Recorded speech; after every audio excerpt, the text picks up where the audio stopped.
திமுகவிலிருந்து விடுதலை அடைந்தது சிறுத்தைகள்.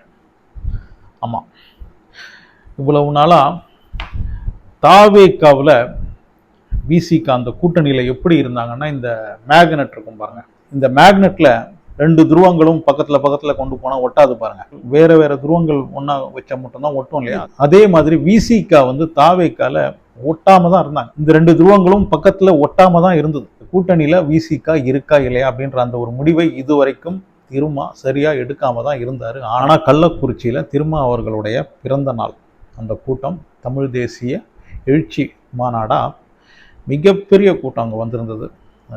கட்டுக்கடங்காத கூட்டம் வந்திருந்தாங்க. அந்த இடத்துல திருமா அறிவிச்சிட்டாரு, நாங்கள் இனிமே தாவேகாவுடன் தான் இணைந்து பயணிக்க போறோம், விடுதலை சிறுத்தைகள் இனிமே திமுக கூட்டணியில கிடையாது, இந்த சிறுத்தைகள் திமுகவிலிருந்து விடுதலை அடைந்து விட்டது அப்படின்ற மாதிரி திருமா அவர்கள் பேசியிருக்காரு. கிட்டத்தட்ட 1.5 மணி நேரம் திருமா அவர்கள் அங்கே பேசுறதா இருந்தது. அதுக்கான ஸ்பீச் எல்லாம் ரெடி பண்ணிட்டு வந்திருக்கிறாரு. திருமா அவர்களையே நெருக்கும் அளவுக்கு அந்த கூட்டம் நெருங்கி நெருங்கி வருது. இங்கெல்லாம் நாம இன்னொரு 10 நிமிஷத்துக்கு மேலே இருந்தாலே கண்டிப்பா இந்த கூட்ட நெரிசல்ல ஏதாவது அசம்பாவிதம் நடக்கும் அப்படின்றதுனால வெறும் 5 நிமிஷம் மட்டும் திருமா அவர்கள் அங்கிருந்து பேசிட்டு கிளம்பிடுறாரு. அந்த 5 நிமிஷத்துல அவர் பேசுனதுல மிக முக்கியமானது தான், நாம் இனிமே தாவேகாவுடன் தான் பயணம் செய்ய போறோம் அப்படின்றத சொல்லியிருக்கிறார். அவருக்கு ஒரு விஷயம் நல்லா புரியுது, திமுகவுடன் இருந்தா 10ஓட 11 அத்தோட இது 1 அப்படின்ற மாதிரி தான் நம்ம கட்சி இருக்கும். ஆனா தாவேகாவுடன் பயணம் செய்யும் போது நம்ம கட்சிக்கான ஸ்பேஸை தாவேகால கொடுக்குறாங்க. ஆட்சியிலும் பங்கு, அதிகாரத்திலும் பங்கு. அது மட்டும் கிடையாது, நாம ஆட்சி அமைக்கணும் அப்படின்னு ஆசைப்பட்டா அதை பத்தியும் தாவேகா கவலைப்படாது. மற்ற கட்சிகள் நம்ம கூட இருந்து வளருவதும் வளராததும் அந்தந்த கட்சியின் செயல்பாடை பொறுத்து இருக்கு அப்படின்ற மாதிரி தான் தாவேகா அந்த கூட்டணி கட்சிகளுடன் நடந்துக்கிறாங்க. கூட்டணியில் இருக்கும் கட்சிகளிடம் தாவேகா ஒரு பாஸ் மாதிரி நடந்துக்கல, ஏன்னா திமுக அப்படிதான் நடந்துக்கும்.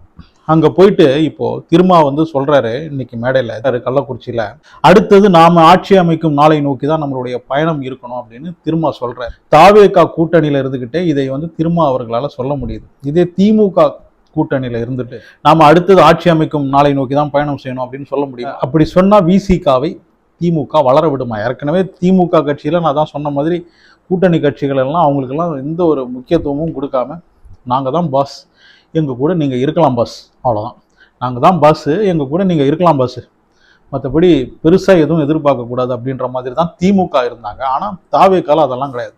அவங்க சொன்ன மாதிரியே அந்த ஜென்டில்மேன் அக்ரிமெண்ட், ஆட்சியிலும் அதிகாரத்திலும் பங்கு அப்படின்றத அதை கரெக்டான முறையில செயல்படுத்திக்கிட்டு இருக்காங்க. வன்னி அரசுக்கெல்லாம் அதுக்கான கௌரவத்தை அவங்க செஞ்சிருக்கிறாங்க. தாவேகா ஆட்சிக்கு வந்ததை பார்த்ததுக்கு அப்புறம் தான் ஈவன் திருமா அவர்களுக்கே இந்த திராவிட கட்சிகளை தாண்டி ஒரு கட்சி இனிமே தமிழ்நாட்டில் ஆட்சி அமைக்க முடியும் அப்படின்ற ஒரு கான்ஃபிடன்ஸ் திருமாவுக்கு வந்திருக்கு.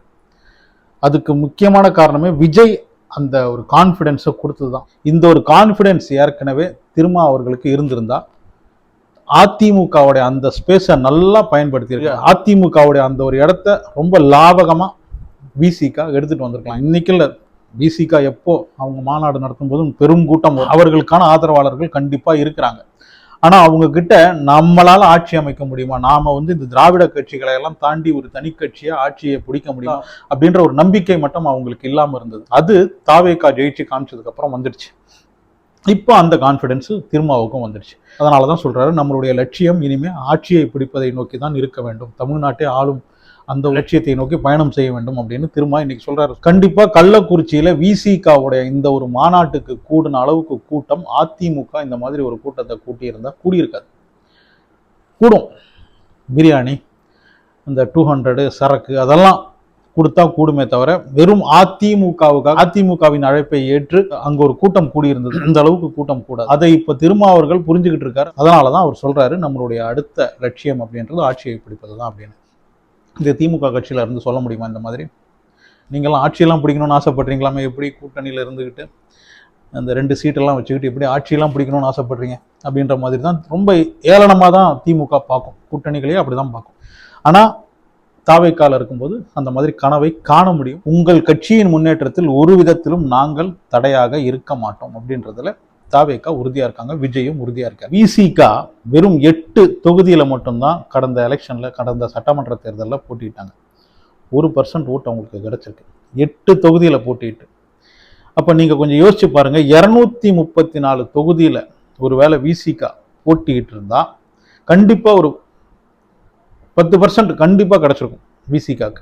கடந்த சட்டமன்ற தேர்தலில் திமுகவுடைய ஓட் பெர்சன்டேஜ், திமுகவுக்கு மட்டுமான ஓட் பெர்சன்டேஜ் அப்படின்னு பார்த்தோம்னா வெறும் 24% தான்.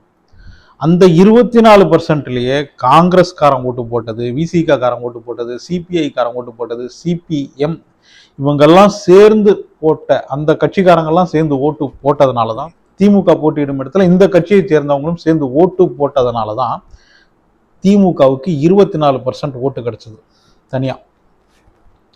அப்போ ஒருவேளை இந்த கூட்டணி எதுவுமே இல்லாம திமுக போட்டிட்டு இருந்தா 15%க்கு மேல போயிருக்காது அவங்களுக்கு. அந்த ஓட் பெர்சன்டேஜ் வந்து 15க்கு மேல போயிருக்காது. அப்ப நீங்க கம்பேர் பண்ணி பாருங்க. இப்போ 234 தொகுதியில திமுக மட்டும் போட்டிடுறாங்கன்னு வச்சுக்கோங்க. அதே 234 தொகுதியில விசிகாவும் தனியா போட்டிடுறாங்க அப்படின்னா கிட்டத்தட்ட 10-11% விசிகா வாங்கிடும். திமுகவுடைய ஓட் பெர்சன்ட் எவ்வளவு இருக்கும்? 15. அப்ப பெரிய வித்தியாசம் இவங்களுக்குள்ளேயே கிடையாது. இதே அதிமுகவும் விசிகாவும் தனியா போட்டி போடுறாங்கன்னு வச்சுக்கோங்க 234 தொகுதியிலையும், ஒருவேளை அதிமுகவை விட அதிகமான ஓட் பெர்சன்டேஜ் விசிகாவுக்கு கிடைச்சாலும் ஆச்சரியப்படுவதற்கில்லை. ஸோ 8 தொகுதியில போட்டியிடும் போதே இவங்களால 1% வாங்க முடியுது அப்படின்னும் போது 234 தொகுதியில நம்ம போட்டியிட்டாலும் கணிசமான அளவுக்கு ஓட் பெர்சன்டேஜா வாங்க முடியும் அப்படின்ற ஒரு நம்பிக்கையும் இப்ப திருமாவுக்கு வந்திருக்கணும். அதனாலதான் அடுத்தது ஆட்சியை பிடிக்கும் அந்த ஒரு லட்சியத்துடன் பயணம் செய்வோம் அப்படின்னு திருமா சொல்லியிருக்கிறாரு. யாருக்கு தெரியும், இப்ப திமுக பிளான் பண்ணிட்டு இருக்கிற மாதிரி பாஜகவுடன் கூட்டணி வச்சாங்கன்னா இப்ப திமுகவுக்கு மட்டும் இந்த 24% ஓட்டு கிடைச்சது பாருங்க, அது அடுத்த எலெக்ஷன்லயே அது 15 மாறிடும். ஸோ இப்ப தமிழ்நாட்டில் தாவேகாவுக்கு போட்டியா திமுக மட்டும் இல்லை, வேறொரு கட்சிக்கும் அதற்கான வாய்ப்பு இருக்கு. அது கண்டிப்பா அதிமுக இல்லை. விசிகாவுக்கு கணிசமான அளவுக்கு தொண்டர்கள் இருக்காங்க, நல்ல கட்டமைப்பு இருக்கு. அதை சரியா பிளான் பண்ணாங்க. அடுத்த 5 வருஷமோ 10 வருஷமோ ஆட்சியெல்லாம் பிடிக்க முடியல அப்படின்னா கூட தமிழ்நாட்டின் மிக பிரதானமான ஒரு கட்சியா விசிகாவால உருவெடுக்க முடியும். ஒருவேளை ஒரு 5 வருஷம் கழிச்சு இந்த கூட்டணியிலிருந்து விசிகா விலகுறாங்கன்னு வச்சுக்கோங்க, தாவேகா கூட்டணியிலிருந்து, அந்த நேரத்தில் அவங்களுடைய அந்த கட்சியையும் இன்னும் கொஞ்சம் பலப்படுத்திக்கிட்டு நாங்க தனிச்சே போட்டிடுறோம், எங்களுக்கு கூட்டணி தேவையில்லை அப்படின்னு போட்டியிட்டு ஒரு 10%க்கு மேல ஓட்டு வாங்கினாலும் ஆச்சரியப்படுவதற்கு இல்லை. இன்னொரு விஷயத்தை கவனிச்சிங்கன்னா டிவிகேக்கும் விசிகேக்கும் ஒரே ஒரு லெட்டர் மட்டும்தான் வித்தியாசம். தாவேகா அளவுக்கு விடுதலை சிறுத்தைகள்ல பெரிய ஒரு இளைஞர்கள் படை பின்னால இல்லை அப்படின்னாலும் கணிசமான அளவுக்கு அவங்க கட்சியிலும் இருக்காங்க. அதை சரியா பயன்படுத்தினா இந்த திராவிட கட்சிகளை 3வது இடத்துக்கு தள்ளி 2வது இடத்துக்கு கூட விடுதலை சிறுத்தைக்கு வருவதற்கான அந்த ஒரு வாய்ப்பு அவங்களுக்கு இருக்கு. அதற்கு காலம்தான் பதில் சொல்லும். இதை பத்தி உங்களுடைய கருத்து என்ன அப்படின்றத கமெண்ட் செக்ஷன்ல வந்து பதிவு பண்ணுங்க. அனசுடன் சேனலை சப்ஸ்கிரைப் பண்ணி வச்சுக்கோங்க. முடிஞ்சா லைக் ஷேர்லாம் கூட பண்ணிடுங்க.